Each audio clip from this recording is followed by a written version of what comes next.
Hello, everyone. I am Sean, and welcome once again to my Horror Corner. As always, thank you so much for watching. I do appreciate it. To everybody that's been subscribing, you guys are the best. Thank you for all your support. Tonight, I'm super excited to have my best friends back on. I've got Brendan and Sam from Our Life in Horror. Welcome, guys. Thank you so much. Thanks for having us. The dog's excited too. Yeah, I know. She just out of nowhere. Perfect timing. It's like, yeah, let's go. I know. I was just about to say too. I'm like, our dog is like just not stop. He won't stop moving. He's pacing. You're gonna see him here in a sec. Go across the camera. Yeah, and I'm like, if he does anything, I'm very sorry. There he is. No, you're perfectly good. Yeah, Bella interrupts from time to time. Not too often, but yeah. Now that I live in an apartment, she's not used to hearing the noise outside. You know, because she's used to me being in a house, and so every time somebody moves outside, she's letting them know she's in here. So yeah, I'm just kind of having to get used to it and adjust. But that was good timing. I think she was cheering that you guys were on. I'll take it.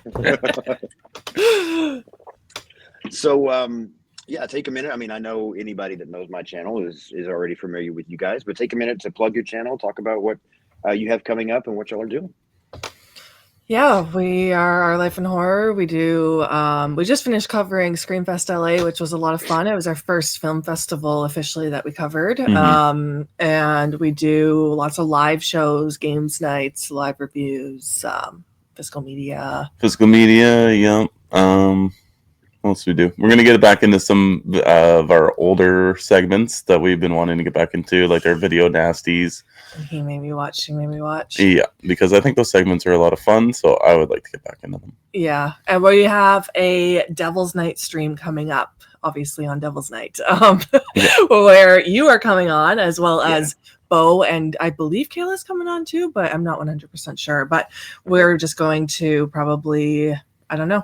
I haven't even planned anything yet. Talk horror news. It's a horror hangout, so we're just hanging. Yeah, talk we're just some chilling. horror news, maybe play some games, and we're going to be playing a little trailer for an announcement that we are all doing. Oh yeah, Yeah. That's all I'll say. That works. I'm excited. Oh, that's going to be fun. So tell me about, is Devil's Night like a Canada thing? Because I had never heard of that till you mentioned that to me.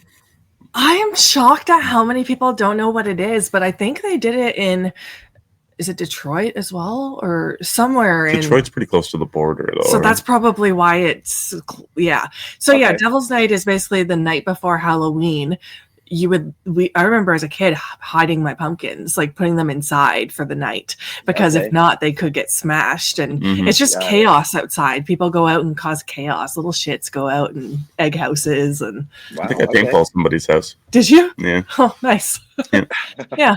So I hid my pumpkin. I didn't go out and do anything, but apparently he did. Interesting. Yeah, I just hadn't heard of that down here. I mean, I'm down here in southern United States, and it's the Bible Belt, and so maybe that's why I haven't heard about it, because there's a lot of religious stuff down here. But they do still celebrate Halloween, thankfully. We do still get that at least. But yeah, I just hadn't heard of Devil's Night, so I was wondering what exactly that was and where it came from. And maybe I'll look up some facts about it, and we'll talk about it on Devil's Night. Yeah, that could be, because I'm curious where I just always like to know where some of those traditions like come from. Like I heard one time, and I don't know how true it is, but I heard one time that even the whole trick-or-treating concept came from wherever it started. They believed that on that night, Halloween night, evil spirits like came to people's house, and you had to put something out for them to take. And then they would leave you alone. But if you didn't, they would attack your house and your family and that kind of thing. So, and that's where trick-or-treating came from. And I'm like, oh, interesting. Okay. I don't know how accurate that is. I just know I heard that somewhere, but I don't know. I just kind of like to know where some of that stuff starts. Like, where do we get these holidays from? Yeah. Do some research. I'm curious also about Devil's Night. Yeah, I will. I'll have a whole thing for us to talk about now. Now I know what we're doing for Devil's Night. We're talking Devil's Night. That makes sense. All right. Well, we are going to be talking today about, I've said it before, so this is not one that I can hide my opinion on until the end and I give my rating. this is my absolute favorite movie of all time that we're going to be talking about tonight. So I'm really looking forward to talk about this one. But I do have one thing, and it's a very small nitpick. Obviously, it does not change my opinion of this movie, but we'll get into it when we start walking through the plot, because there is one thing that every time I watch this movie, it bugs me every single time. So I really want to know you guys' opinion when I get to that. I'll just leave you hanging there for just a moment. Okay. But so we are talking about Scream, the original from 1996. Brendan, did you bring any kind of, I didn't ask you to, so any kind of Ghostface collectible or anything to show before we got started? Well, you know what? Since we're gonna be running through the whole franchise, I'm gonna save my other piece, and we'll just talk about the guy up there. Okay, that works. We put up our hanging ghost face in the background so everybody can That see him. works. Save that I for like next it. time. Yep. And we're I all like in it. shirts, I noticed, which is Yeah, cool. Yeah. everybody's wearing Ghostface, which is a good thing. I've got a few things that I'll show as we go through the franchise, but the what I was just going to show tonight, I've shown before, but I was just really excited to meet Lee Waddell at the convention that I went to and get him to autograph the Funko Pop for me. So I just wanted to show that again. Super good guy, got some really funny stories. If anybody ever gets an opportunity to meet him, highly recommend it, because he was cracking us all up. He had some interesting stories about he and Jamie Kennedy getting high and being pulled over by the police. So that was a fun story to listen to. Yeah. So Not some even good stuff. surprising with Jimmy Kennedy. Yeah. Yeah, it was so funny. it was a good story. But so before we actually get into anything, I know, Sam, you're a big fan of this movie. Mm. Brendan, big fan, or is it just there as far as you're concerned? No, I really like this movie actually. Okay. I haven't seen it in so long. Like the last time I watched it, I'm pretty sure it was on some DVD that I owned. So rewatching it this time definitely had a newfounding love for it. Okay. Is that how I Yeah. would say that? I hadn't seen it in many years either, and I used to watch it every Halloween season. And then I don't know what happened. I just started exploring more movies. Yeah, So I kind of haven't watched it in a while, and then rewatching it literally today at work, I was like, man, I want to watch that again. So I mean, it says a lot there. I'm not a big movie rewatcher, so Got it. Okay. Well, yeah, I think this one will be a fun one to talk about then. As always, even though there's not a lot about this movie that people don't already know, I'll go through my normal spiel here. Tagline for the film: someone has taken their love of scary movies one step too far. Brief synopsis: a year after the murder of her mother, a teenage girl is terrorized by a mass killer who targets her and her friends by using scary movies as part of a deadly game. Film was released December 20th, 1996, directed by Wes Craven. Written by Kevin Williamson, produced by Kathy Conrad and Kerry Woods, cinematography by Mark Irwin, music by Marco Beltrami, distributed by Dimension Films. Runtime of 111 minutes, $14 million budget, $173 million at the box office, so huge hit. Let's talk for just a minute. Give me your thoughts on cinematography, story, and score for Scream. I really like the score. I think it looks good. I don't really have too much in those categories personally. Okay. I really, you really like the score? Yeah. It's Okay. kind of fun. Okay. Yeah. I just think it's so forgettable, Oh, in my personal opinion. listening to it last night when we were watching it, I thought it was kind of fun. Like, it's like the Final Destination score. Like, it's a good score while it's on, but it's not something I'm going to be like whistling down the street or something like that. You know what I mean? Like, it works well for the movie, but it's not particularly a memorable score for myself. Okay. But whenever I do hear that theme come on, I'm like, oh, okay, yeah, it's this. I had the same reaction in watching Final Destination Bloodlines this year when they brought back the original theme. Yeah. During the credits, and I'm like, oh yeah, we're about to get into a Final Destination movie. Mhm. So I feel the same way about this score. Like when I'm watching a sequel or a property about it and I hear it, I'm like jazzed up. But other than that, it's not like some other horror movie scores where I could probably whistle the whole theme. Okay. Storyline, I mean, I like the storyline. I like that there's like a backstory with her mom, and I like the fact that Ghostface is literally just a costume, and like they even mentioned that like there's a million of these costumes at Halloween stores and like anyone can put it on, right? So it's a little different than your average slasher movie, I guess. You don't see a bunch of Jasons running around. Whereas like they literally have a bunch of Ghostface running around in the school and stuff, like mocking the situation and whatnot. So I like that. I like the I don't know. I was saying to Brendan last night, I like that they kind of have a bunch of red herrings and they talk about red herrings in the movie as well. But I was saying to Brendan, I'm like, I wish I knew who I thought it was the first time I watched this. And you had said you knew because you watched Scary Movie first. I don't remember which one I watched first, to be completely honest. I don't remember my first watch of Scream or my first watch of Scary Movie. I just know that I watched them both a lot. So I don't remember who I thought it was. And I wish I did. I wish I could watch it for the first time again and see where my brain would go. Yeah, no, and that's so funny you said that because I was actually going to ask you that question. So I was going to ask you both if you remembered the first time you saw it, if you remembered who it was, because I know I was surprised the first time I saw the movie I think I was more surprised that there were two killers. I think is what surprised me more than anything. I was just expecting one, like what you normally get. So I was surprised that there were two killers, but I don't remember who I thought the killer was either. But this is one of those movies. It's like, oh wow, Bruce is upset. He's getting into the dolls today. I don't know why he's so spooked. Come here. It's okay. Sorry. I'm trying to calm him and distract him while you're talking. No, you're perfectly fine. He was angry there. Yeah, he was. He's not sure about that stuff. We moved a couple things around and now he's all thrown off. Got it. Yeah, totally get that. I was just saying that this is one that I wish I could go back. I just had that thought before we got ready to start doing this, that I wish I could go back and watch this one again for the first time, not knowing and just wonder what I suspected. There's a few movies like that I wish I could go back and see again for the first time because of the ending. And this is one of them. This and probably the first Saw movie. That ending had such an effect on me. I wish I could go back and see that for the first time again too. But I feel the same way. And I really like the story. I agree with everything you were saying about that, Sam.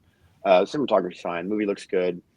As far as the score, I guess I'm kind of in the middle. I think it's fine. I almost feel like if you can differentiate, I think is the word I'm looking for. I think I like the soundtrack to the movie maybe more than the actual score, if that makes sense, because there are some songs that play at the end, like when the credits are rolling and stuff, that you don't hear during the film, that I like those songs. And so I'm like, okay, this stuff is pretty good. And the score for the movie is fine as well. I mean, the Red Right Hand song is fine. I like that. That's cool. But as far as just the regular score here and there, it's fine. I don't love it, don't dislike it. I think it serves its purpose, but I do kind of like the soundtrack for some reason. Every time I watch Scream, that one song, I think the name of the song is Whisper to a Scream or something like that. I find myself singing that song for like a day after I watch this movie. So yeah, I like the soundtrack. I usually like a good 90s soundtrack. Yeah, you do. Reminds me of good old 90s teen movies. There's when Sydney and Billy are making out on the bed, it's like an acoustic cover of Don't Fear the Reaper going on, right? Yes. Yeah. Which is pretty good. Yeah. I think that's a good like foreshadowing moment too, because and I never really thought about it until last night. Yeah, I agree completely. You mentioned Sydney. Cast for the film: Nev Campbell, Courtney Cox, David Arquette, Matthew Lillard, Skeet Ulrich, Rose McGowan, Drew Barrymore. Kind of stop there. Give me your thoughts on the cast and then the characters, as far as who you like. Is there anybody you don't like? Talk to me about cast and characters. I mean, this cast is iconic. Yeah, it's stacked. Like you see even one of these castmates in another movie and you're like, Scream. This movie just became so big, right? And they're all so good and play their parts so good. And I honestly love all of them. I was trying to figure out who my favorite character was last night, and it's always going to be Tatum for me. I love Tatum, and I'm so sad that she didn't make it to the sequel, but I love her so much. She's just, I don't know, a girl's girl and bad bitch. Yeah. Brendan? Yeah, I'm pretty much in the same spot. I think everybody's fantastic. I think like my favorite characters would be Randy and Dewey, as well as Sydney. I think Sydney's super smart and resourceful. Mhm. Yeah. She's like my favorite final girl, Mhm. like of all time. Believe it or not, I'm the exact same way. I know everybody thinks it's somebody named Julie from a certain movie, but it's not. It's actually Sydney. I think she's the best final. I've gotten into an argument with a couple of people that tell me no, it's Jamie Lee Curtis in Halloween, and I'm like, no, she's good. But it's Neve Campbell from Scream is my favorite one as well. So yeah, I agree with you there. Yeah, she fights back. Yeah. She there's a sequence where she doesn't have a phone, so she gets like this quick thought of, oh hey, I can use a computer to call 911. Right. Mhm. So smart. Yeah, Dewey's like incredibly lovable. He's adorable. Matthew Lillard as Stu is just totally unhinged. I was gonna say I love the know. killers too. Like they're both Yeah. so good, and their chemistry together is really good. Mhm. Yeah. Yeah, I completely agree. And that's, I guess if I had to, I mean, Sydney's my favorite character easily, but I like everybody in the movie. I even like Gail in this one, even though she's kind of a bitch at times. Oh my gosh, she's such a bitch. Yeah. That's what I wrote down. There's something about her that I still like a little bit in this one as well. And I love Stu. I guess there was a part of me the first time I saw the movie that was disappointed he was the killer because, I just Matthew Lillard is great as Stu. I really like that character as well. But and even once you know he's a killer, he's still cracking you up. He's still funny, and he ad-libbed so much of his stuff during that last part that I don't know. It really makes me like the character even more. So, so we're going to get off topic for just a second because I'm curious since we were talking about Neve Campbell and Sydney, what are your thoughts on her coming back for the new one? Because I've heard mixed reactions. I've heard some people that didn't think she needed to come back. I've heard other people excited. How do y'all feel? I mean, I'm fine with it. I just kind of am a little annoyed that they tried to like get us into this new generation of Scream people, like this core 4. And I'm not gonna lie, Scream 5, I did not care about any of them. I just didn't care about the characters at all. I enjoyed the movie for the most part, but like didn't connect with the characters. And then in Scream 6, I left loving the core 4. And then now all of a sudden some of them are gone and we're going back, and I don't know how I feel until I see the movie, to be completely honest. Okay. Yeah. I'm pretty much in the same boat. Like, I don't know. I would personally like it if they just left Sydney alone and just gave her a happy ending already. Like, what? Neve Campbell's going to be pushing close to 50 something by now, I would think. Probably, yeah. But careful there, because I'm 53. I still do okay. I know. I'm just saying. I don't think you should be continuously chased by a maniacal serial killer by now. Yeah, I agree. Yeah, I agree with that part. I'm just giving you a hard time. I think. Yeah, called it. Yeah. I think I agree with you guys. Now, I will say I'm super excited she's coming back, but I feel like because of everything that went wrong with Melissa Barea and her, being gone, and then Jenna Ortega leaving.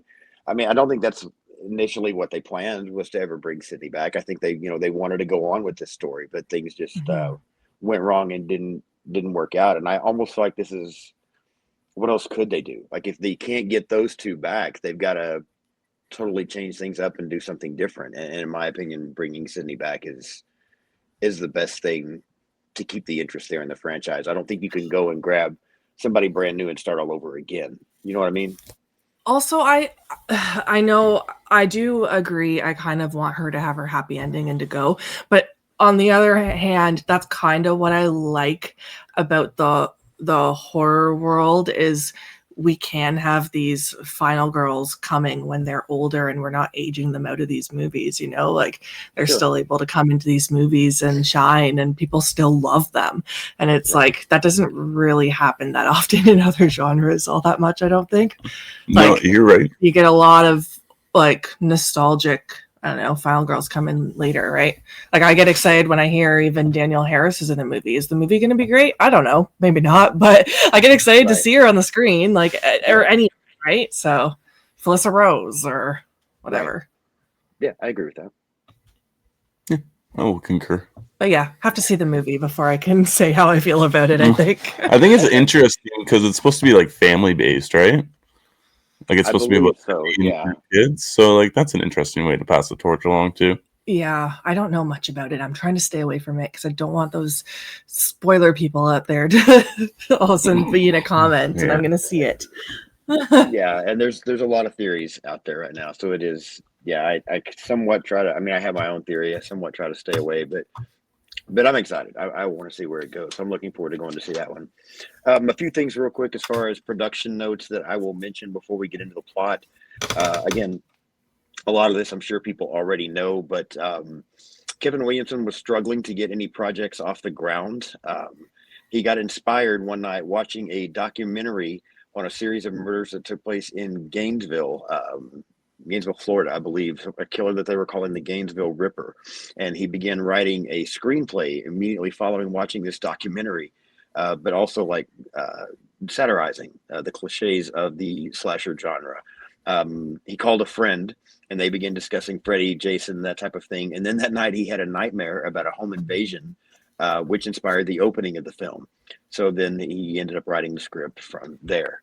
The involvement of Drew Barrymore and Courtney Cox is what helped secure financing to get the film done. The original title, of course, was Scary Movie but it was changed because Wes Craven didn't want people to think it was a comedy. Drew Barrymore was originally cast as Sydney, but later requested the role of Casey Becker. One thing I did not know, Vince Vaughn was the original choice for Billy Loomis, but was sick and could not take the role. And so it ended up going to Skeet Ulrich. How different would that have been? Yeah, I don't know what I think about that. But yeah, that's who they wanted for the role of Billy, but he was sick and couldn't do it. And so they ended up going with Skeet. I don't know. I can't imagine it. I don't know. That just seems so odd to me. I'm trying to picture a young Vince Vaughn, and I could almost see it, but like, You've never seen young Vince Vaughn? Well, I just can't picture it right now Oh, because okay. I'm like, I haven't in a long time. He would have a hard time fitting through that fucking bedroom window. That's true. Yeah, he's a big guy. Is he heavier than that? No, he's like 6'4", 6'5". Oh yeah, I know that. He would like. Skeet Ulrich is pretty short. Well, he's not short, but short like compared to us. Yeah, Yeah. well, we're tall people. We're tall people. Yeah. But When we met him, he was a lot shorter than I expected. but like even what's his face is tall. Matthew Lillard, I think, is tall too. Is he not? I believe so. A Think. little. Yeah. Yeah. He looks to be the tallest of the crew. Speaking of Matthew Lillard, he also auditioned for the role of Billy, but the reason he did not get it and was chosen to play Stu instead is because casting directors could not picture him making out with Neve Campbell. So they moved him to the role of Stu. Yeah, poor Matthew. I feel bad for him on that one. I don't know. I don't know what I would think about that if I was him, but yeah, I just thought that was interesting as well. And then, of course, we talked briefly a while ago about him improvising so much of his lines. The scene where he gets hit with the phone, everything was so sticky that it slipped out of Skeet Ulrich's hand when he was trying to throw it. It was supposed to land in front of Matthew Lillard, but it ended up hitting him. So he improvised the line that you hit me with the phone, Dick. And there was another line he improvised as well. I think that I'm feeling a little woozy here. I think was also improvised, if I remember correctly. So yeah, that just made me like that character anymore. But that's pretty much it. Like I said, the only thing that I really didn't know was the Vince Vaughn thing. But yeah, a few things there. So we will get into the plot now and start to walk through this. And to start with, I'm just going to ask you guys your thoughts on the opening scene, because in my opinion, this is the best opening to any movie that I've ever seen. But talk to me about your thoughts on this opening scene with Casey Becker and the phone call and her kill, that type of thing. Before we start, I just want to say we did When was it when we were podcasting? We did a top 5 opening scenes, and I completely forgot about Scream, and everyone else had it at their number 1. And when you guys all said your number 1, I felt so stupid. I was like, how did I forget that? Yeah. Because I agree. I think it is also one of the best openings. I Sorry, do we can remember talk about it that. now. No, you're good. I remember that as well. I remember doing that episode with y'all on your podcast and us giving you a hard time because you forgot it. He was there, yeah. Yeah.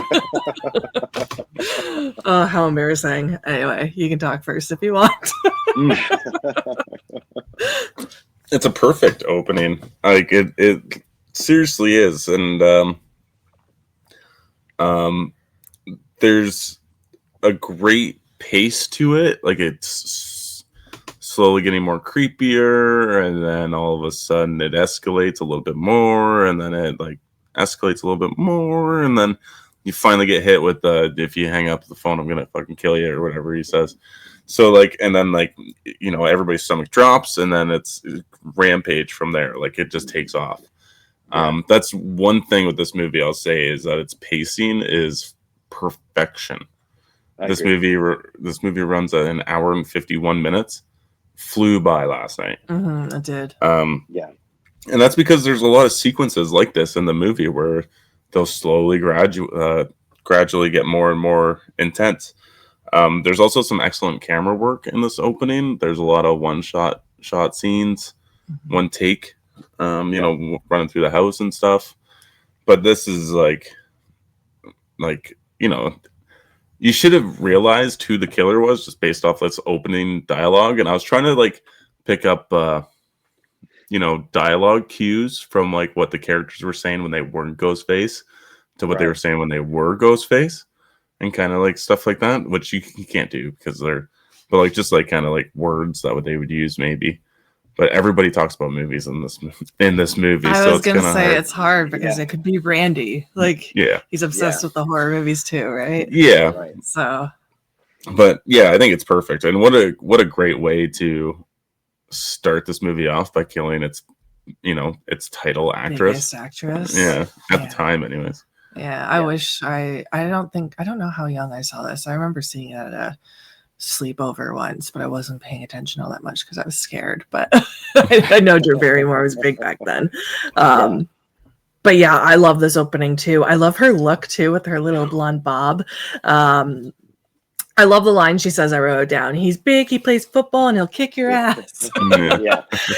And then when her parents get home, even though I've seen this movie so many times, but it had been a while, like that scene was so tense, and like my stomach hurt a little bit because I was like feeling for them because it was so tense. And I'm like, oh my God, I can't believe I'm having this reaction to watching Scream again. Like it was kind of exciting. And then just seeing her, like her mom discover her out on the tree was so like crazy. Even though I've seen it a million times. I do have to say, though, I know you have said this a bunch of times, a lot of scenes, unfortunately, just remind me of Scary Movie. So every time I see her running and getting stabbed in the chest, I just expect an implant to come out. And it's like, it's a little annoying, but I have to look past it because I know this is like the OG. But I did watch Scary Movie like crazy when I was younger. I might have watched that first because I remember watching Scary Movie and I wasn't allowed to watch horror movies yet. And even Scary Movie at times scared me because I was such a little chicken shit. But yeah, great opening. It's amazing. Yeah, I agree with you. And I think there's a lot of people probably that feel that way. The Scary Movie franchise, it's fine. I don't think I like it as well as a lot of people do. It has some really funny moments in it, especially the second one. I think it's probably my favorite. But it almost aggravates me how much people relate that to Scream, or even I Know What You Did Last Summer. I know 2 people right now that saw Scary Movie and lived a huge part of their life thinking that they had seen Scream because they saw Scary Movie. They thought it was the same thing. And even now, like they finally just got to watch the original I Know What You Did Last Summer for the first time. And they told me that while they were watching it, they started talking about Scary Movie. And I'm just like, fuck. Like, it's ruined. Like, y'all are missing everything right now. Take it seriously. I'm like, I really you don't understand how important this is that you pay attention to Jennifer Love Hewitt right now. This is not a scary movie. Yeah, so it frustrates me so bad, but I do see it. I get it. I think there's a lot of people that feel that way. I agree. I think this opening is actually perfect. I don't think it could be done any better. Killing Drew Barrymore was an incredible way to start it off, and there are little things about it. I mean, I've seen this movie more times than I can count. I watch it at least once a year, every year, a lot of times 2 or 3 times. It's a movie that I've always got on, even just if it's in the background and I'm not paying attention, I'm just doing stuff around the house or whatever. There's a good chance that Scream is on in the background. And there are just so many things about it that even though I know what's coming and I've seen it so often, I still absolutely love it. I love the scenes where she's gotten outside and you see Ghostface running around in the house still, while she's outside for a few minutes. The phone call, like you said, Brendan, when he says, if you hang up on me again, I'll gut you like a fish. Every time I hear that line, I'm like, oh, I love that. That's so cool. So, I mean, there's just, and I know it. I mean, I know it's coming. I could probably quote this entire opening scene, but still, every time I listen to it, I'm just like, oh, this is so great. It's just so, yeah, I think this opening is absolutely perfect. From there, we move over into the school because, Casey's been killed now and there's media everywhere. This next day, all around the school, there's police, they're questioning classmates. We kind of get the introduction to, well, actually, I think I skipped over something. Yeah. Before we get to the school, Sydney's home and Billy climbs up her window. We do get that a little bit. So with that, I can tell you the first time I watched this movie, we were talking earlier about our memories from the first time. I did not think at all that Billy might be the killer. Do you remember if you thought possibly? I don't remember at all. I don't remember either. I think like he's a pretty kind of like creepy-ish looking in this movie. He is, but I almost feel like they want you to I probably at times someone who hasn't seen the movie might think that they're doing that purposely to throw you off, right? Got it. Whereas yeah, he is creepy. He definitely comes off he's got this facial expression. He is creepy, but yeah, I don't remember. So okay. Yeah, I just know that I didn't think it was him for some reason. And maybe because of what you were just saying, I think that would have been too obvious to me or something at that point. Too obvious, yeah. That's what I was trying to say. Yeah. But when we get then back over to the school and we get this interaction, I like this group. I mean, I know Billy and Stu turn out to be the killers, but this just seems like that. Just seems like such a fun gang to hang out with. I think, and I think that's one of the reasons that I like this movie is I like that group setting that some slasher films do. And so even when they're just sitting around and they're talking and Randy and Stu are being crazy, I like the group dynamic. I think they all play really well together. Part of the cast just being so tremendous. I am going to mention something here that I was going to get to earlier, and this actually takes place later in the movie, but kind of like you were saying, Brendan, we've got Ghostface running around the school, right? People dressed up in this costume and doing things. But later on in this film, the only thing that bothers me about this movie is there are times where Sydney and Tatum, there's one scene where I think they're in a little grocery store. Ghostface is in the grocery store watching them, you see his reflection. There's also a point where I think they're just sitting I don't know, porch talking, and you get the Ghostface might be watching.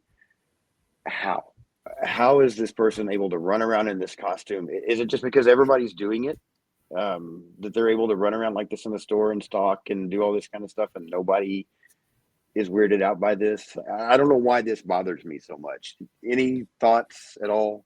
Is it not set around Halloween? Because they have the Halloween costumes. They're saying these are in all the stores. It doesn't ever say that it's Halloween though, or like Stu's party isn't a Halloween party or anything. No one's dressed up. But if they have the costumes out, you would think that maybe it's I don't know. So it could be September. School's starting. When did school just start? I don't know. Okay. But I don't know. Maybe it's I don't know. A lot of people were wearing them, right? Too, they said so. Yeah, I mean, I guess Amazon wasn't a thing, so it'd be kind of hard to order something like that in year round. But They're not that quick. No. That makes sense. I mean, at one point somebody's wearing a football jersey too, I think. There's a cheerleader, which often corresponds with football, right? So that all takes Right. place in the fall season. Oh, okay, I'm like, so there's a cheerleader, but yeah, I don't know football, so It's high school. that makes They sense. play football in the No, I get In- that. in the fall time. Yeah. I thought you this meant time she of was year. like in a Halloween costume. No. But yeah, Okay, it's I- and I wonder if that's why this movie always played around Halloween too. I don't know. It could be. Yeah. And I was trying to figure that out too last night about who was who when they were running around in the Ghostface stuff. Right. It's really hard, and the one that's the hardest one is when they're getting ready for the party, and maybe it's not they're getting ready for the party, but there's a scene where Stu and Billy are talking to Randy in the video store, Yes. and in the previous scene we see that Sydney and Tatum are being watched by a ghost face, Right. and like that's the biggest one that's a continuity error essentially. I think we talked about it before where it could be I think so. the Scream 3 guy. Yeah, that got mentioned a little bit. So, yeah, and like I said, it's just a very small thing. It doesn't change my opinion of the film. I just wonder how it was never like how nobody ever noticed it. But yeah, and I do remember you and I discussing that a little bit. Brendan and Roman, I think is the guy's name from Scream 3. Yeah, Yep. we wondered if it was because I just always assumed that was Billy because he comes in the video store after, like Stu and Randy are already talking, and then Billy comes in a little bit later. So that was my assumption. But yeah, who knows? I've tried to go through it. I know some people have watched this movie and gone through and tried to figure out who the killer was and think they figured it out for each one. I tried doing that a couple of times, and I get so sidetracked and just enjoy the film that I kind of forget. So I can't do that. It's hard because there's such a significant size difference between Skeet Ulrich and Matthew Lillard Yeah, that you'd never be able to pick it out, and especially since the Scream character was also portrayed by somebody else. else. Yeah, There's Yeah. just no way to ever know other than to ask the Wes Craven or Kevin Williamson, really. Williamson, who was supposed to be who. Yeah, and I don't even know if they had it planned out. I mean, maybe they did. Moving on a little bit, so we get to the scene where Sydney is home waiting on Tatum to come pick her up, and Ghostface calls Sydney, and then we get Sydney's first interaction with Ghostface from there. This is one of the places we talk about Sydney as a final girl. I love how she handles the phone call. Initially, you can tell she's a little shaken up, but she's also trying to call him out. Your thoughts on this first interaction between Sydney and Ghostface, first on the phone and then when he shows up and tries to attack her? Yeah, I agree. I think she handles the phone call well. I think it's funny how she says something about how the girls in horror movies don't go out the front door and run upstairs, and then she ends up not being able to get the door open and has to run upstairs. I thought that was Yeah. hilarious. I didn't remember that. Like I said, it's been a while since I've seen it, but Right. yeah, I thought it was a good scene. Oh, yeah, it's fantastic. It's still like the other setup of like it just escalates gradually, but Mhm. Right. constantly. Yeah, it's just perfection and like tension building, really. And I love that she calls him out, like she calls the bluff. She goes outside and picks her nose. Yeah, it starts silly Yeah. and then Yeah. becomes serious, right? Yeah, like whoever the ghost face was already in the house. You're telling me you're just not gonna. You already plan on killing this girl, but you don't have to. You have to taunt her a little bit first. Yeah. You're already in the house. She's asleep. Just do it, dude. Yeah, they think that's were part enjoying of the the game fun. aspect. Yeah, I Yeah. think they Mhm. like the There's game such- aspect. especially Stu. He's such a silly, like, I don't know. Yeah. It's just what they do. Yeah. Yeah. True. Yeah. But Otherwise, yeah, what's the point of the phone calls? Right. what's the point? Yeah. I could see the first one as like an intimidation scare or whatever.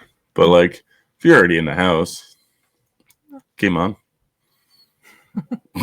They're creative. They watch horror movies, so they're Yes, getting exactly. creative. This Yeah. is true. Yeah, they make that's what Billy says later. Movies make psychos more creative, so that's what it was all Yeah. about. Yeah, being creative. And then, of course, as Dewey shows. I almost said Doofy. Yeah, see, now I'm doing it with the You see? Dewey shows up, and of course he's holding the mask up by the door, which is crazy to me that that's what's happening. But he gets scared as well. We get a little bit about what he's like. Billy ends up getting arrested and taken to the jail. The one thing that I find funny here is the way Billy is looking at Sydney while they're at the police station. For somebody that doesn't want, he doesn't want her to think that he's responsible, then why look at her like that? Like, he's giving her such a pissed off look. I'm just like, what are you doing? But yeah, and I don't know if y'all even noticed what I'm talking about, but yeah, it's just crazy to me. It's creepy vibes. It's totally like, He does have creepy vibes. I'm gonna stalk you if something happens. Like, that's what's gonna happen. Just some stalking. Yeah. He's so creepy in this movie. I don't understand how like so many people have a crush on this guy, and I'm like, especially like Scream Billy. Yeah. Yeah, I gotta say, watching it last night, I am a little more confused. I definitely had a crush on him growing up, and now even after watching The Craft again, I was like, why? Like a little bit like, Yeah. Yeah. Times have changed, I guess. We didn't get the interaction between Sydney and Gail. We find out more as far as Sydney's mom and what happened with her a little bit. We get another interaction with Sydney and Billy at the school, the bathroom attack with the cheerleader around beforehand, like you were talking about. What about the principal's kill? Did you guys like that? Well, first, we also start to get some interaction between Dewey and Gail. So tell me what you think about Dewey and Gail's relationship, and then talk to me about the principal kill, if you liked this kill. Dewey and Gail, I got so giddy watching them all night last night because I haven't watched this one in so long. So like the last I've seen of them was in Scream 5, I guess, right? And like, yeah, it was sad, but I hadn't watched the first one in so long, and now watching the first one again, I'm like, oh man, it really is sad, like how far they progressed and then like the outcome of what happened. So like just seeing them as like young and naive and starting out again, it just like made me really happy. I loved it. I love it. Okay. I'm excited to watch the next one. Got it. Yeah. It's hard because I feel like there's a big sense of manipulation coming from Gail's end. There is. She's definitely taking advantage of Dewey 100% throughout this movie by like charming him essentially. Yeah, but you know where it goes. So obviously it ends up being genuine, right? Yeah, but she is a little bit of a bitch in the beginning. Like she is just manipulating him to get what she wants. But like it becomes real, and I guess that's where my excitement comes from. Yeah, I do wish there was a little bit more, maybe. But it's hard because this movie's already so long, and the rest of it's so well paced that I don't know if we should actually add in a scene of them bonding, right? Because you get that a lot more in like Scream 4 of their relationship and stuff like that. She's fallen out of writing, and he's the sheriff, so she feels like she's not in the limelight anymore. So there's a lot more like development in their relationship there than there is in this one. That's just kind of starting. And I can't say anything for Scream 2 or Scream 3 because I haven't seen them in so long. I know how they end, but I don't remember the little bits in betweens. Mm-hmm. So it's been a while for me. Yeah, I can tell you. Like this was like basically a fresh watch for me on this movie. Yeah, I forgot a lot. Okay. I agree with a lot of what y'all were saying. I mentioned the principal, and the reason I mentioned that one because I do remember the first time I watched this movie, again, showing my age here a little bit, but I grew up seeing Happy Days. My parents were huge fans of the Happy Days TV show. And so, Henry Winkler playing the principal, I knew him as the Fonz. And so then to see him playing this principal, I'm like, oh, wow, it's the Fonz. I can't believe he's in this. And then to see the Fonz get killed, I'm like, what the hell? Like, we killed the Fonz? Really? Like, how are we going to kill the Fonz? Like, I remember that bothering me the first time I watched this movie. But I think it's a good kill. I like the way it's done. And I like the little thing that happens before where, he looks out in the hall and you've got Wes Craven out there and like the hat and the Freddy shirt, that little tribute that we kind of get there. I like that as well. A little Easter egg type thing there. But I like the principal kill. It just, I couldn't believe we killed the Fonz. Like, how dare we? See, I know the Fonz. Like, I know Fonzie. I think I watched the episode of him jumping the shark. Yeah. Not a great episode, but yeah. Yeah. But I knew him mainly from like I think Happy Madison Productions. Like I think he's in a lot of Adam Sandler movies. Yeah, he's the coach in Waterboy. Like he did a lot of other stuff later. There's also a movie. There's an older movie that I think came out right around the same time. I cannot think of the name of it. He played a professional wrestler in a movie a long time ago. Yeah, and it's not a very good movie, to be honest with you. I just remember seeing it and thinking again it was the Fonz. But yeah, I mean, I probably, there was probably a time as a little kid when I had a little black leather jacket and thought I was the Fonz. So to see him get taken out like that was not cool. But yeah, good kill nevertheless. This does have like, oh, sorry if you don't mind if I cut in, but this does have like one of the best shots in the movie, which is where they get the close up of the principal's eye, and then Ghostface's mask kind of curves around in the eye. It's so good. Yeah, I don't think I ever noticed that in the past. Oh, really? Like, I don't think I noticed those things. Even when the DVD menu, whatever, 4K menu was up and it was the poster with her eyes with Ghostface in the eyes. I've never noticed that before. Mm-hmm. And it's on the case too. Yeah, I never noticed it either until I was actually like really looking at it. Yeah, I literally looked at you and was like, was that always there? Like, was his face always in the eyes? Have I just never been that, like, I've been ignorant. I haven't been, I don't know. I'm sure a lot of people probably didn't catch it on that poster like that, but I do agree that shot. I've always loved that shot that you're talking about where the principal's eye is what you're seeing. So, yeah, I've always thought that was a great shot. From there, we do get some more of Ghostface stalking Sydney. There's a scene where they're talking before the video store and Ghostface is watching. That video store scene, I think, is a lot of fun. And then we find out that the police find out there's a conversation between the chief and Dewey. And they find out that the calls have been traced to Sydney's dad, but they can't locate him. Again, I know we've already kind of talked about, we don't really remember what we thought. But so with this, like you said, almost being a fresh watch, obviously, it wasn't her dad. But could you see this throwing people off at all? Could you see anybody thinking that her dad had anything to do with this or not really? Yeah, with the backstory of her mom, definitely, because like her dad could have been the one to do it to her mom too, right? Like, right? Because Neil is trying to defend what's his face, Cotton or whatever. Yeah, so we know there's a chance that he's not guilty. Did I say that right? That he's innocent. Yeah. So I guess people could be like, oh, like maybe he is innocent and maybe the dad did it or something, right? Because like he's jealous or whatever. Because everyone called the mom a sloop. Yeah, so it sounds like the mom was a little promiscuous. Yes. Yeah. Yeah, which for sure, the motive for him is definitely the most clean cut, and usually in most of these cases, the most simplest answer. It just so happens to be the right answer, but especially with them not being able to find him too, right? It's like, oh, he disappeared. Yeah. For other reasons, obviously. Right.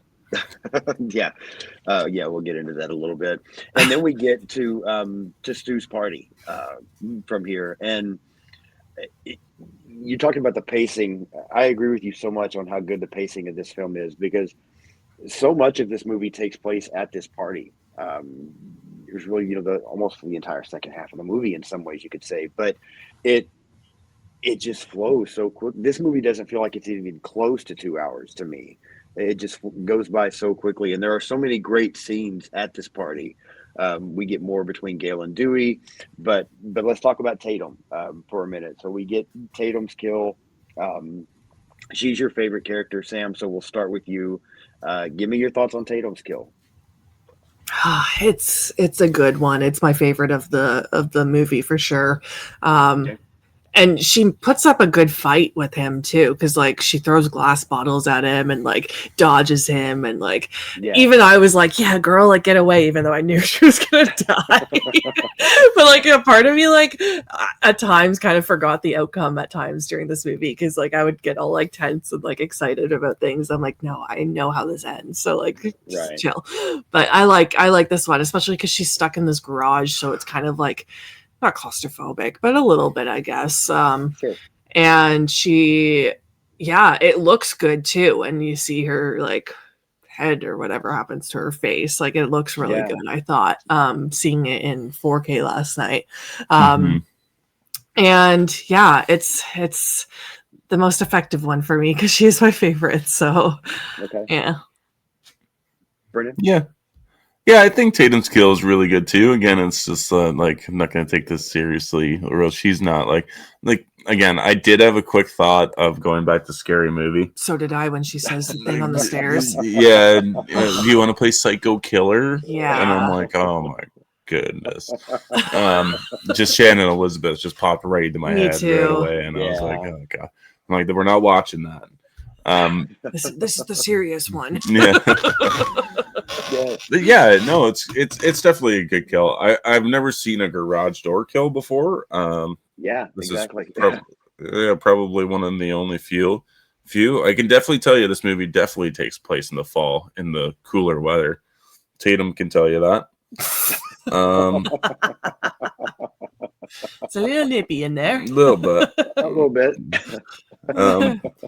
But the party's really cool too. Like beforehand, like it's a pretty bumping little party, and it does like de-escalate pretty fast.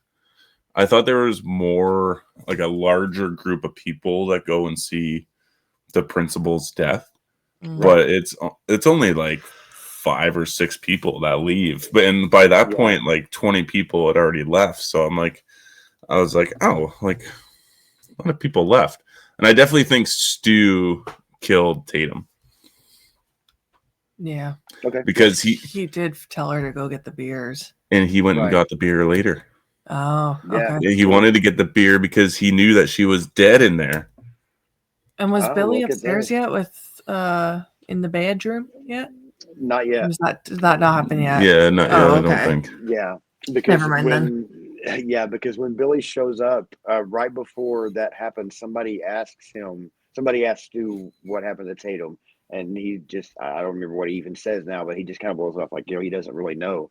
And then Billy shows up at the door. So yeah. Yeah, I like Tatum's kill as well. I think it's great.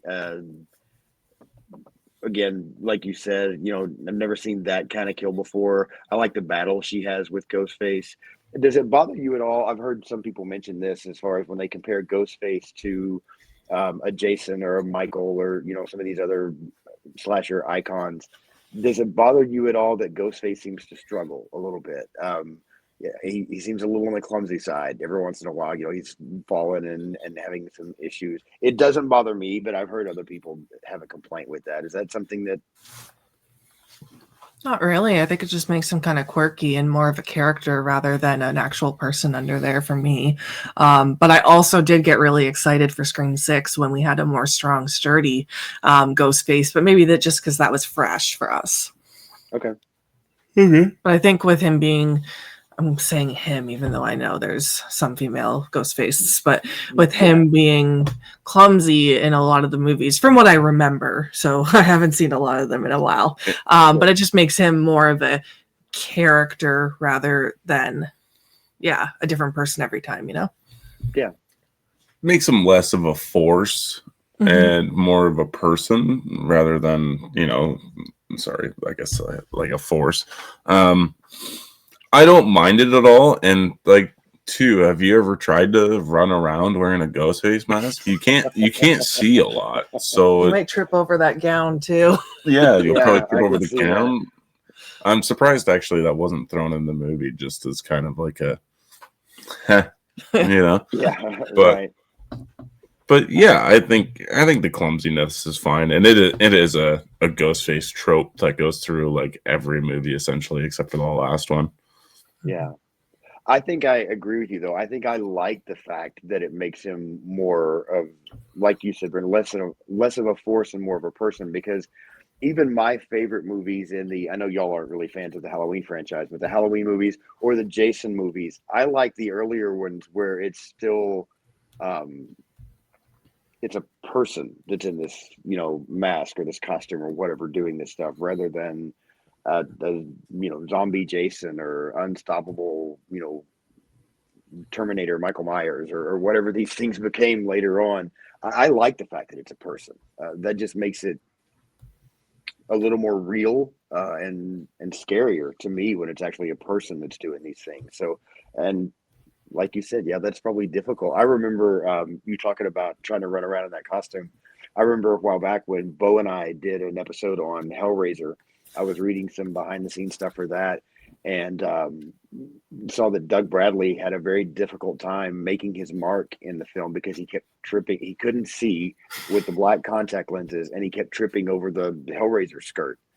So he was really having a difficulty being in the right spot sometimes. So yeah, I can see that it would be hard to get around in those things like that from time to time. So yeah, I like the fact that it makes him more of a person. So I guess I can see where it bothers people because maybe he's not a force, but I like the fact that he's not a force. It is just a person doing these things. That makes it creepier to me.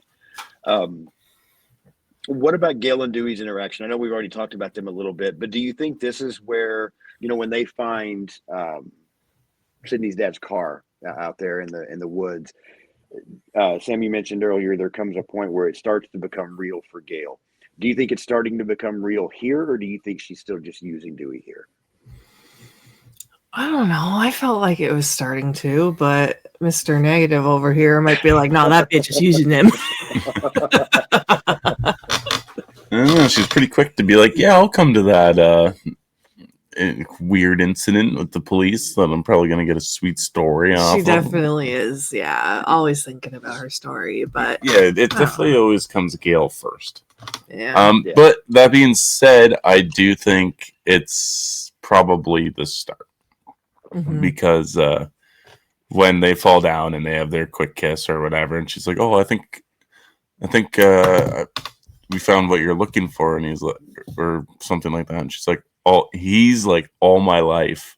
Yeah. And I've never heard that before until last night. And it's so cheesy and she eats it right up. Yeah, she does. Yeah, I agree. I think she's starting to like him a little bit, just not her career still comes first. What she's trying to do is more important, but I do think she's starting to like him. We also get Billy showing up at the party and then him and Sydney going upstairs and doing their thing. Which nasty. Yeah. I forgot the whole bit of dialogue before that, being like, she's like, "Oh, I just wish I was in a Meg Ryan movie." Yeah. Or a really good porno. I was like, did she say that? And I'm like, I don't remember that whatsoever. I'm like, that sounds like a line at a scary movie. It does. I loved that the people downstairs were watching Halloween, and then it kept going back and forth, and then they're like, and here's the tit shot, and then it flashes to her taking off her bra or whatever. I was like, that's so clever the way they did that. Yeah, there's so many good moments like that in this movie. Yeah, really good little transitions. I think the question I have here, and it doesn't bother me at all. I'm just curious your thoughts. So she has that moment. She does give the kind of corny line there about the Meg Ryan movie or a really good porno.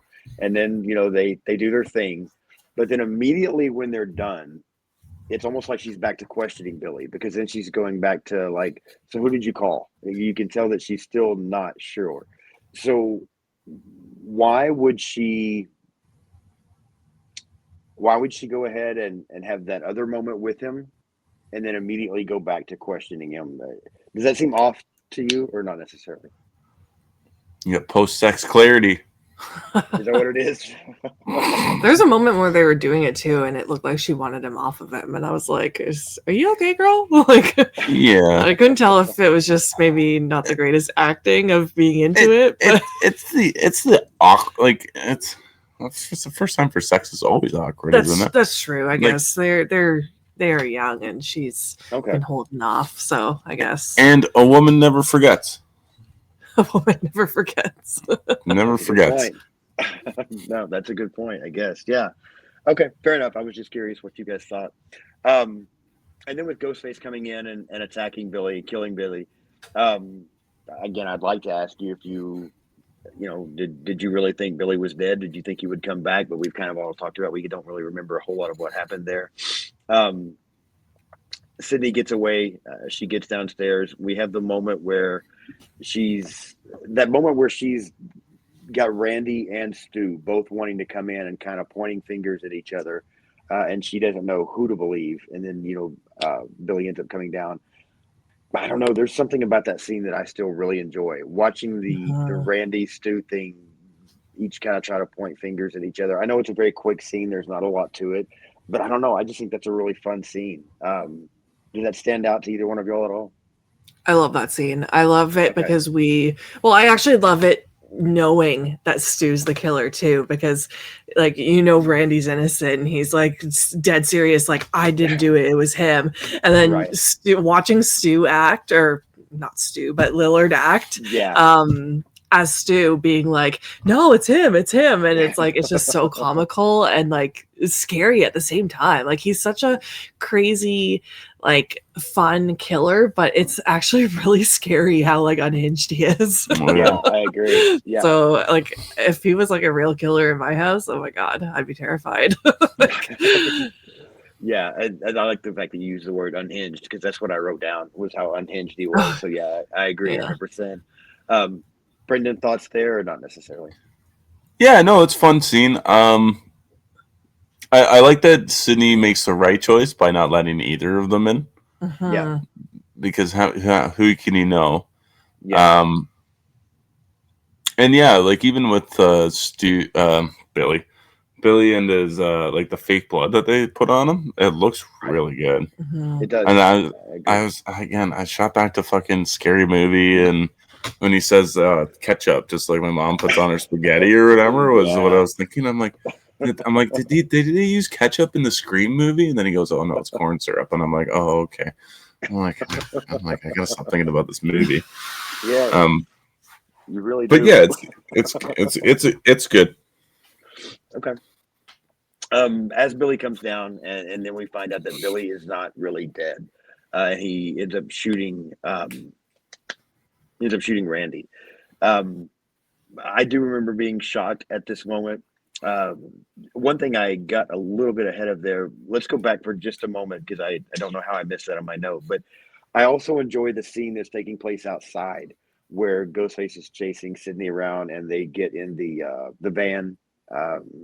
He's killed the cameraman, uh, trying to get to her through the van. I think that's going on at the same time that the Dewey and Gale stuff is going on, if I remember correctly. But I like that chase out there as well. There's a scene where she's trying to lock the door and he's got the keys, outside the window.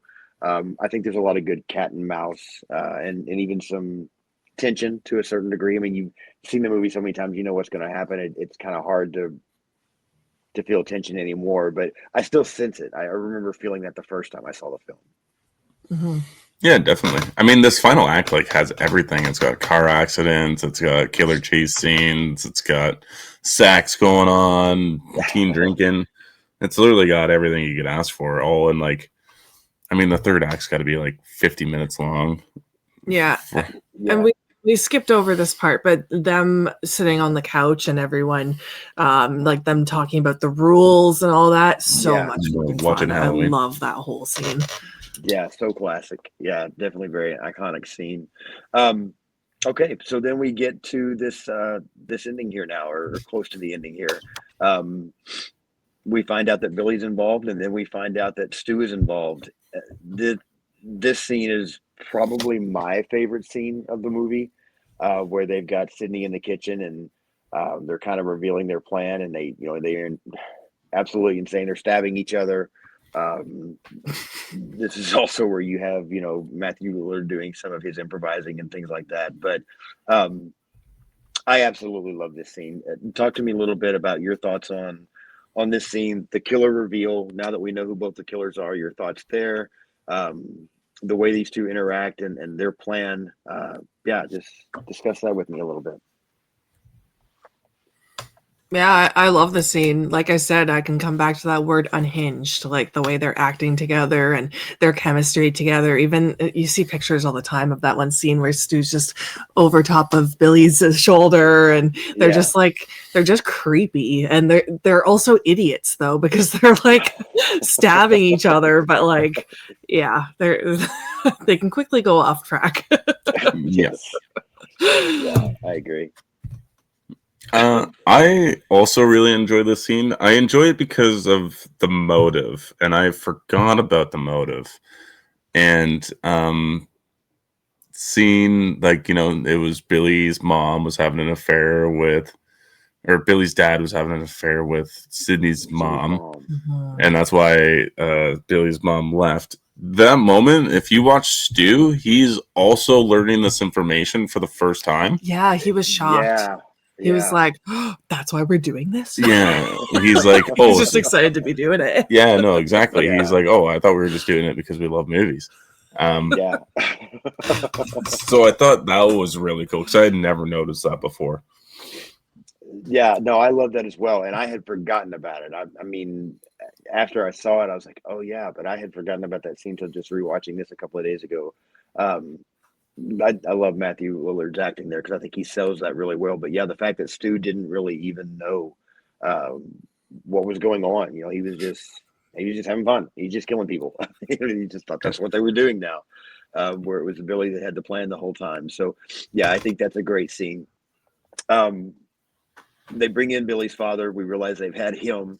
Um, that's a scene that I will say also I struggle with. I don't have the moments like a lot of people do with relating this to Scary Movie. This one does it every fucking time. I think the guy's going to have the ball gag and the knee pads and all that shit on, and he doesn't. Yep. But it annoys me so bad when I do it as well. But yeah, it happens. But as Sydney manages to get away, and we get some interaction there. We'll talk about Sydney and Stu here for a minute. What do you think about Stu's possible kill? I'm going to say possible because everybody thinks he's back for this next movie. But the way Sydney deals with Stu, I think she's a great final girl again. But do you buy this as a kill?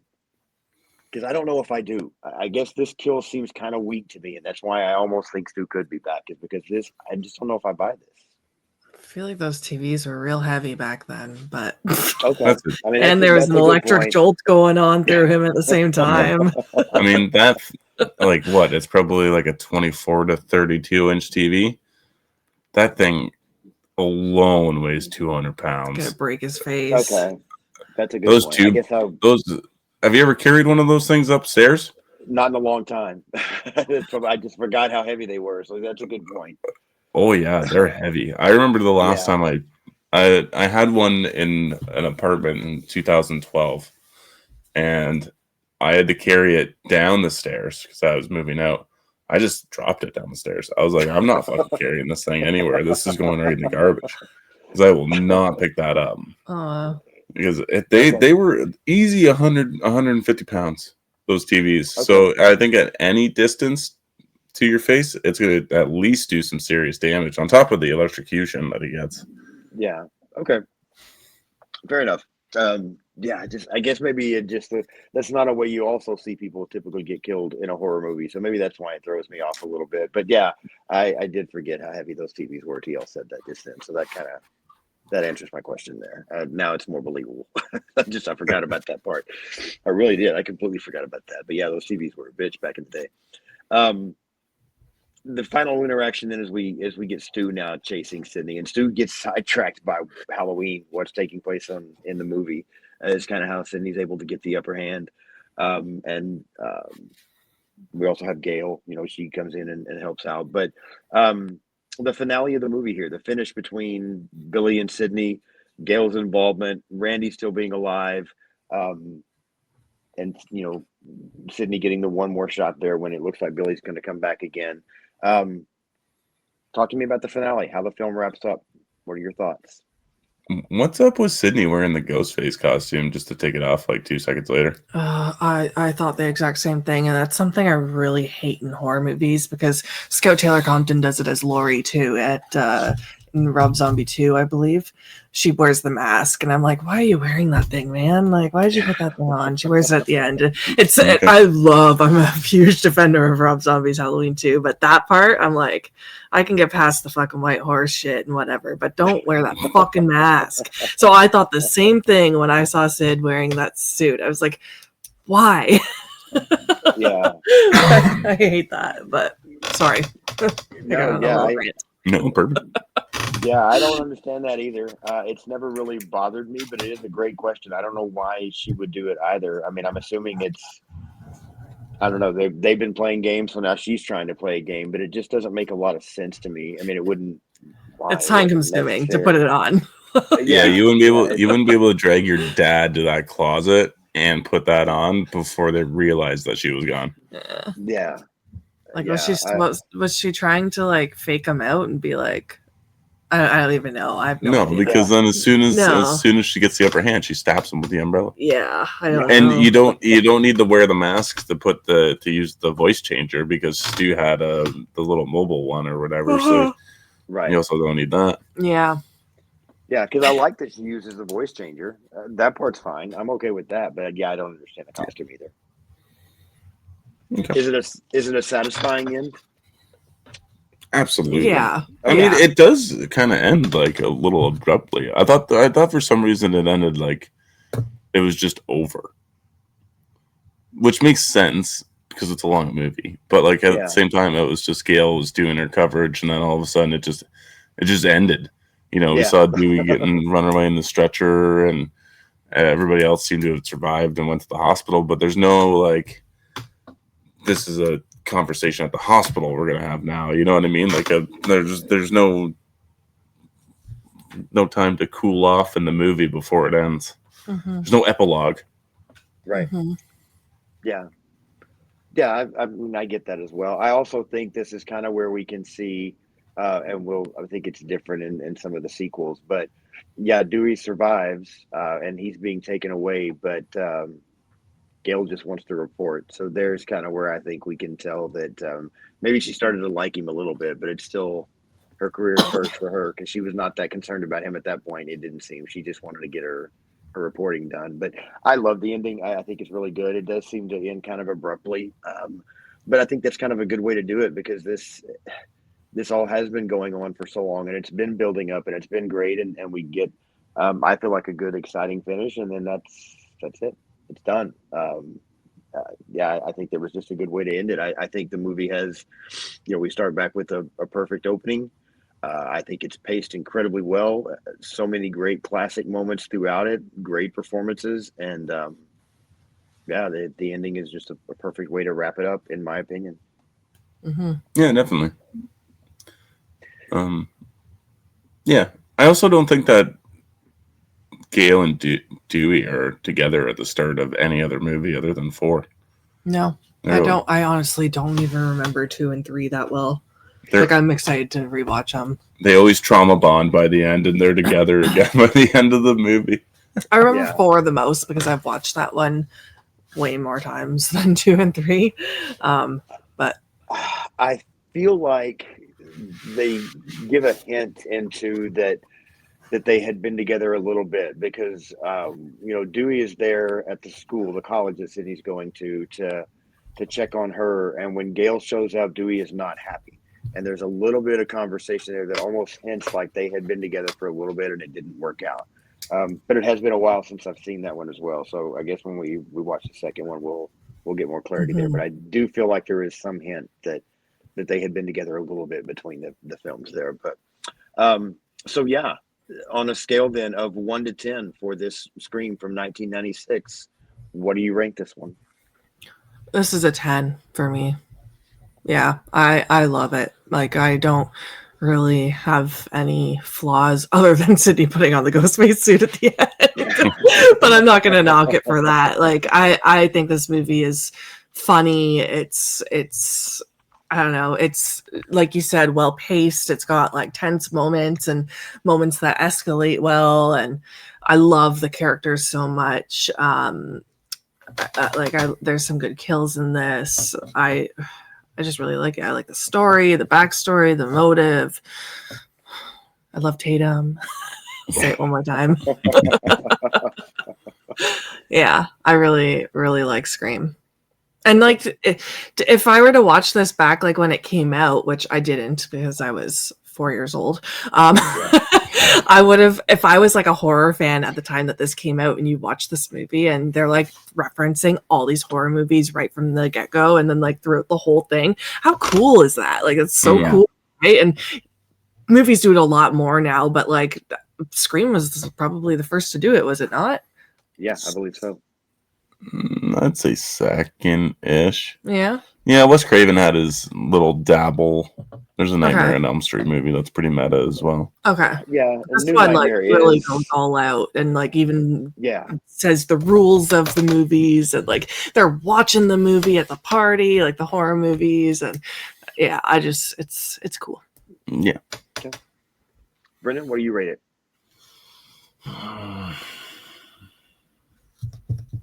I don't know because I haven't seen the rest of the franchise yet, so I don't want to give it a crazy high number in case I like liking another one more. Okay. I'm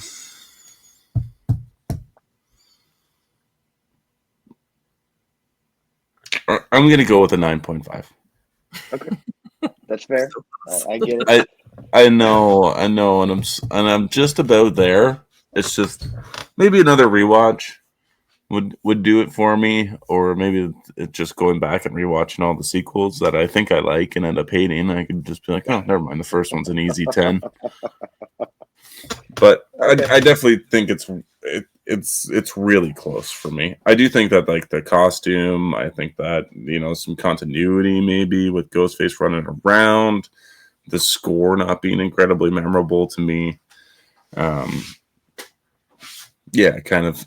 Those are like the only nitpicks I have that kind of drop that 0.5. Okay. Well, I mean, as I said at the beginning, this is my favorite movie of all time, so it's definitely a 10 for 10 for me. It came out in 1996, so it's so funny. Sam, you said you were 4 years old. I was 24 when this movie came out, and I had seen all these movies that they're talking about. Halloween, Prom Night, Friday the 13th, Nightmare. I mean, I had seen all of this stuff, and the fact that they were mentioning them and referencing them in this film, I absolutely loved. I went from being I was a horror fan, and after Scream, I became a horror fanatic. I mean, this is just what turned it up to that next level for me. So it is a perfect 10 out of 10 for me. I am very curious to see what you guys think of the rest of the franchise as we go through it, because I've said a few times, and I know there are people out there that completely disagree, but I feel like Scream is the only slasher franchise that does not have a bad movie. There are movies that are not as good. I agree. There are some things that I have issues with later on, but I don't think any of the movies are bad. You watch the Halloween franchise, there's a couple of bad ones in there. There's a bad Nightmare on Elm Street movie. There's a couple of bad Friday the 13th movies, but I just don't think there's a bad Scream movie. So I'm really curious as we go through this franchise to see what you guys think about the rest of it. So, because I probably watch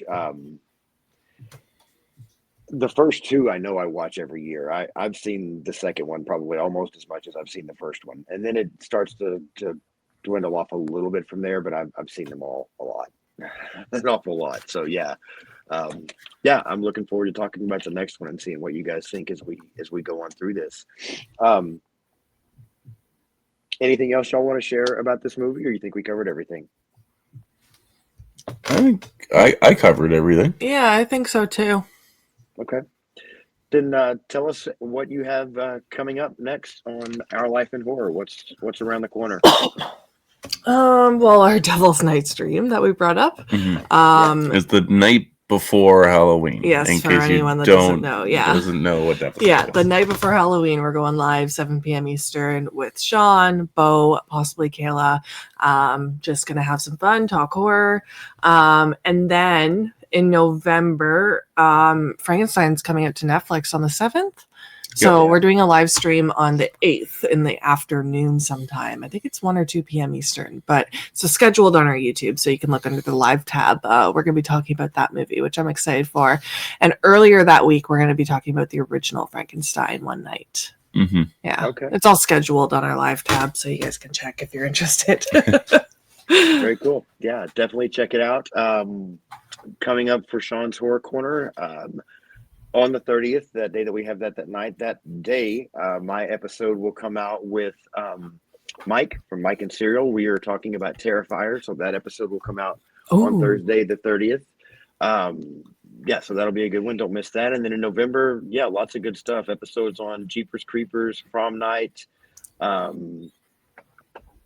Quiet Place Day One with Robbie and Kaylee from That Horror Couple, Dead Snow. I know Brendan and I are going to talk about Dead Snow next month. And Sam, if you want, I don't know if you're a fan Oh, of that movie, so you're I welcome don't. to I've join never us if seen you it. want to. Yeah. Yeah, so I've never seen it. We'll have to see. I'll have to look up what it is. okay, See if I'm all right, interested. gotcha. Yeah, I don't know. I don't know if she's going to like that one. What do you think, Brendan?